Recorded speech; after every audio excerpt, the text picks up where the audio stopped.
So briefly, at the London Institute of Banking and Finance, we teach school qualifications, university degrees, professional qualifications, and we are a professional body.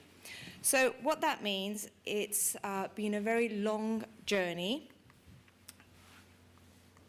We have been around for quite a long time. We started in 1879, and that was when there was lots of bankers out there, but there were no regular professional qualifications to support the people working in banks and helping them develop. Through that journey, we have, especially on the HE side, we've gone through transformation, and then at some point, we realized that university degrees were not really catering for banking and finance, and we applied for our taught degree awarding powers. During that time, our degrees were validated by the University of Manchester, and then Surrey and Kent, and now we have our own taught degree awarding powers. It has been a long journey, and it has been a bumpy ride at times, as you probably can imagine. And we are still stronger going through those difficult times. And we do recognize it's a sector that's changing. It's a sector that's changing not just in higher education, but since we are in the schools piece, we know that the schools area has been changing a lot, and also in the professional qualifications, as you're aware. Banks and people that work in banks really haven't received a lot of positive press in the last few years, so it's been quite difficult. And also last week with the budget, when they talked about the technical routes, and with the budget talking about putting more money into kind of maths qualifications. So what does that mean for us as teaching banking and finance, and how do we turn things around? So there are lots of issues around the three different business areas that we have within the organisation. So where are we now? We're across 120 countries, around for 135 years, and we have taught 30,000 school kids our school qualifications, and we have 20,000 professional students or members that have taken our professional qualifications. So those stats are all around our schools and professional qualifications, because what's important for me to tell you is that our higher education piece is very small. We are focused on being small, being unique, and providing degree programs for those students that know and want to work in banking and finance. We're not going to, and we don't want to, do anything outside of that, because we're here in banking and finance, and we join up with the schools piece, and we join up with the professional qualifications. So our vision as an organisation is to be an internationally recognised organisation delivering outstanding financial education. So nowhere in our vision do we specifically talk about degree programs. And through our vision, we have 4 key areas. One, which is around, I'm not going to read this because you can read it. One, which is around education. The second one is around employability. The third is about the wider reach and widening participation. And the fourth is around the education and academics. So how does that really mean? What does that really mean? So if we join up the dots, the first one does specifically talk about degree programs. So that's the university piece. The second bit to that is about professional qualifications. We also talk about careers in our second point. And then the third one is about financial capabilities. That's the qualifications that we have in the schools. And also, as a charity, we do lots of work within the wider community. Fourth point is really around the academic piece and the academic community that we have and we build. We are not a research-intensive university, but our academics are encouraged to do research. And finally, it's about the corporates and the professional qualifications. That's how we, in principle, join up the dots. So the interesting part, how does it work? The structure within our organisation is slightly chaotic. We do run like 3 different business areas completely. So we have a chief executive and 3 business areas. So you have the schools, higher education, and the professional qualifications. We have a COO that looks after all of our 3 business areas. And each business area is responsible for owning its own strategy, and we all sit on the Board of Governors. Now, the Board of Governors can get quite interesting or complicated because we have representation not just from higher education, but we have representation on our board from the banks, representation from schools, and we have a student that sits on there, and I'm really pleased to say it's a student that studies our degree programs. So quite often we sit in the board and it is difficult to talk about HE, not obstacles, but difficulties that we have in the HE area, because not everyone in that board understands the HE journey. I'm really pleased to say in the last year we've had a change of chair, so we've got a chair now who has worked in higher education, which will really help me a lot. But the Board of Governors is sometimes a tricky one when you're trying to put three completely different organisations to discuss at high-level meetings about at the Board of Governors. So the second part is each business head is responsible for their own P&L. So the way we manage our budgets, I'm responsible for the budget for the university and how I'm able to manage that. And we have allocated costs to all of our service. So they're all shared costs, so marketing, IT, facilities, we share them across the three different business areas. So as you can imagine, sometimes it does get a bit of a fight when we're all trying to edge for the same services, especially around September when there is teaching in HE and in schools. Decision making, we're empowered as our own kind of business areas. We're empowered to make our own decisions on very detailed stuff as far as budgets, recruitment, and our own strategy. But we are also involved in decision making for the organisation, things like international priorities, digital transformation, and also high-level finances.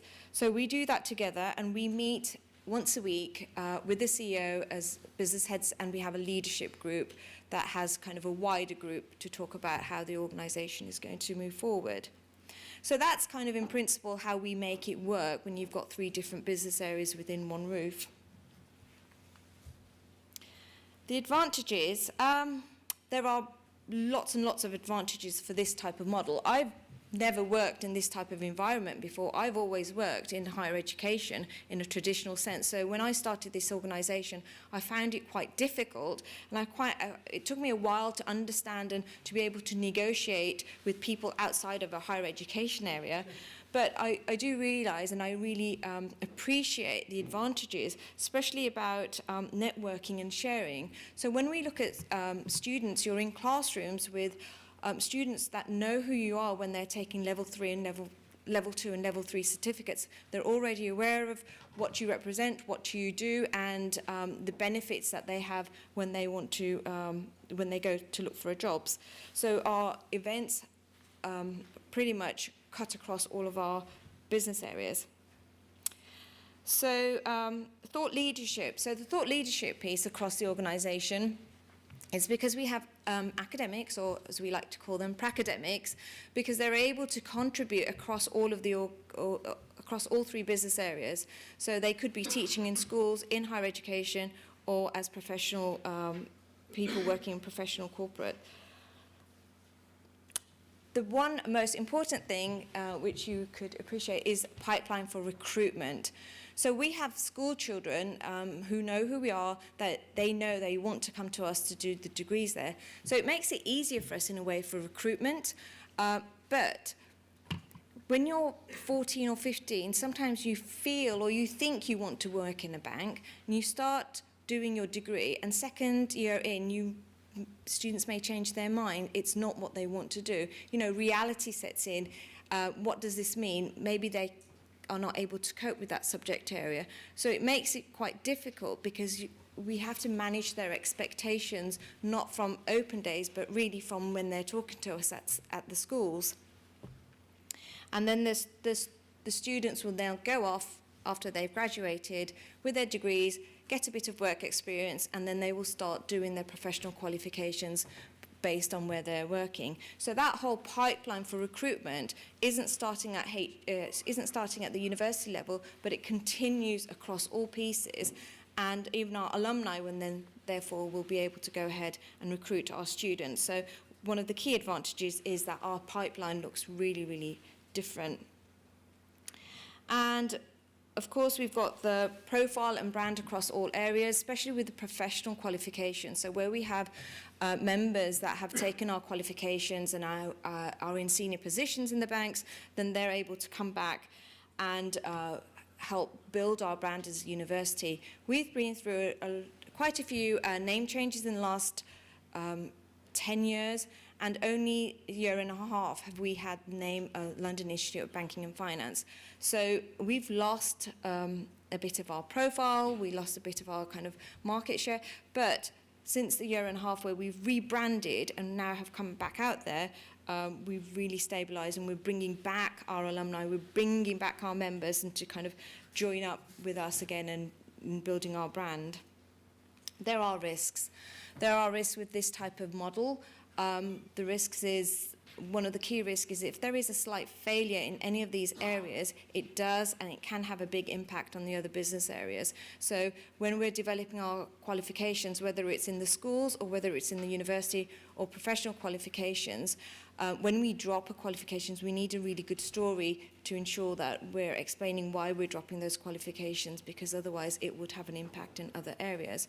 So for example, this year we have our last group of students doing our BSc Banking Practice Management program. We're not going to be running that anymore because we've introduced a new program. But we had to explain to that in the schools as to why that program was not running and where the academic content is now going to be moved to. We had to explain that to our professional members, to explain what was going on and why the changes had to happen. So keeping in mind changes in one area could have a massive impact in the other areas. So really briefly, what do those other areas look like? So this is financial capabilities. This is the schools piece, and though we have a organizational kind of brand and look, this is the one that stands out for the schools. And as I talked about the T routes earlier on, but last week, I think it was last week of the week before, we had the Young Money Index, and that talked about the outcome of that report said that there was 10% of the students or school kids that did not have the confidence to manage their own money. They did not understand what things like APR meant. However, 80% of 16-year-olds are worried about money at this stage. So we, in the schools, we teach school kids about money, managing money, what it means, and what that looks like in our qualifications is that we start with our Level 1 Life Award, and they can progress. And at Level 3, with the Diploma in Financial Services, those points can be counted towards their UCAS points. So we do recognise in our recruitment students that have done our diploma and our certificate in financial services. Our degree programmes, we offer undergraduate and postgraduate degrees, and we only have 2 degrees that we offer. As I said, we do not want to have lots and lots of degrees, and we keep in pace with what's going on in the market out there. We are, like many of you here, are focused on employability and developing the skills for our students to be out there and join the workforce as soon as possible. And we do that immediately at open days for our applicants that have applied to us. We invite them to our external guest speakers, and quite often they are people that have senior positions in the banks. And we, as soon as our students start, we have career development workshops embedded in their timetable. We start getting them to practice assessment tests and assessment interview techniques with our undergraduate students. We don't necessarily wait for their final year. And we, as I said, we invite them to all of our guest lecture series. So students get the opportunity to network with professionals in the banking environment at an early stage. Our professional qualifications. So our institution started out with our professional qualifications. So we have been around for a very long time, and this is the heart of what we do, and this is the heart of our organisation and our heritage.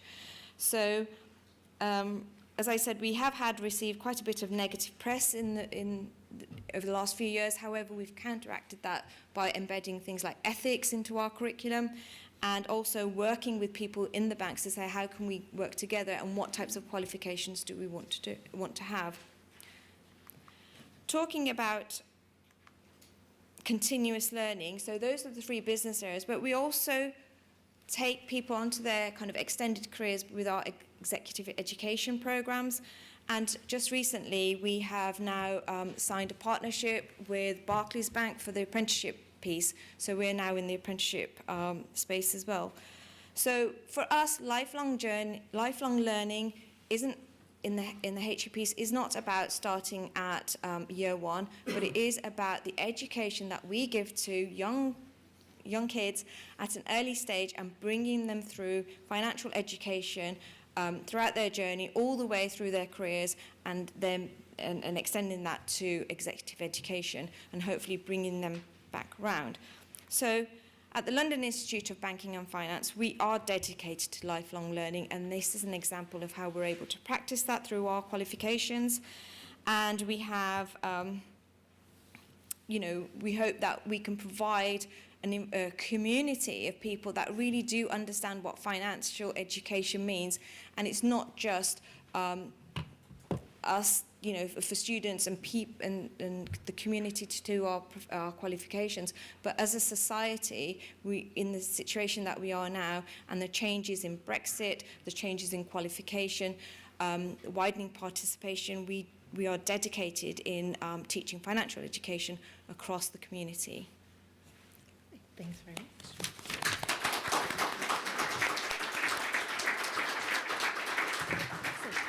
So Hema, if you want, you can stay up there. You can come and join me over here for questions. Okay.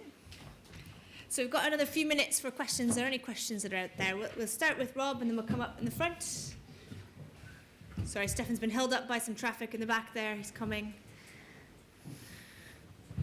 We do need to use the microphones for the purpose of the video cameras. There we go. Hi, Rob Stroud from HEFGE. I was wondering, you mentioned very briefly at the end there with regard to your move into apprenticeship provision. Yes. I was wondering if you might want to comment a bit more on how you see apprenticeship provision sitting alongside the sort of traditional degree education, and where you see the future of those two things either interacting or diverging. Okay. Apprenticeship. So we've just started the apprenticeship piece, and it has been quite difficult because the standard that we're in is in the professional standard framework. I don't know the technical term, but the framework. So we had a degree program that fits nicely into that framework, and now the students have started. And the difficulty is that the students that do the apprenticeship piece do the apprenticeship piece because they do not want to go to university. So it's about what we're really working on in how can we engage this group of students that are not necessarily academic, do not want to be in an academic environment, but yet see the benefit of the apprenticeship piece, so they know they're going to be in a working environment and they will get a degree, and how we're balancing that. So the engagement piece is really difficult, and we're trying to do that in different ways, and we're trying to do that in ways where we have workshops, where we have support materials, and yet we have online support, but we work very closely with the training provider, and we work very closely with the employer. Excellent, perfect. We've got another question in the front. Sorry, Stefan, you're kind of walking up and down here. If you want, when you've handed off the microphone, you can hang out in that corner over there. Excellent. Hi, Patrick Haytek, Pie News. You mentioned you've got a 120-nation global community among your graduates. So I want to ask, how do you recruit, and kind of what's your international strategy there? Right. So we have our professional qualifications because they can be done online. So we're able to attract lots of international students. On our degree programs, we do not have high numbers of international students. We have very small international students. So they're mainly online, is what you're saying, the international, the 120 nations? Online, and then we have international partners that teach our degree programs. Can you talk a bit more about those? So we have two we have a partner in Singapore that is, it's franchise partnership, so they're teaching our degrees, and that franchise started off in a very through our members. So that was an example of our members saying, you know what, we've done your professional qualifications, but there's very little interaction here. People don't know who you are. And then when we started looking around, had a conversation. So a lot of our international activities have been raised by our members there, that saying we want to be recognised in our own kind of environment. Great. Are there any other questions from the floor? Yep, Nick in the front. Nick Hillman, LSPM. First of all, a comment that your supposed, I think your words were, chaotic structure does not appear any more chaotic, in fact less so than some of the bigger public higher education institutions I've worked in, where you've got medical institutes and various other faculties competing with far less coherent agendas than yours. So I think you actually came across as a very coherent and single kind of mission in many ways institution. But the sort of buzz area to look at the moment, which you didn't talk about, and I wonder if you've got any comment on that, was governance, with those 3 separate strands, which I don't see as being as separate perhaps as you mentioned. Are there any conflicts, challenges with governance arrangements with that? Yeah, I mean, the difficulty is, for example, with the HE, we have to kind of follow guidelines like QAA. The schools have their own Ofsted, and then the professional qualifications. So our difficulties are our qualifications ticking all the right boxes, and our quality processes can become really complicated because we're juggling all 3 at the same time. Because all of those have separate governance. Yeah. Not totally different, but requirements in a way. And Yeah. we had to totally review ours, and that was quite a challenge working with 2 areas, if you like, of a private business and providing higher education. And you've got an extra bit in the mix. Yeah. So why it seems chaotic, because we know how long it takes to validate a new HE program, and and kind of the validation processes and things around that. It does take a while. Whereas in some other areas, to develop a professional qualification doesn't necessarily take as long.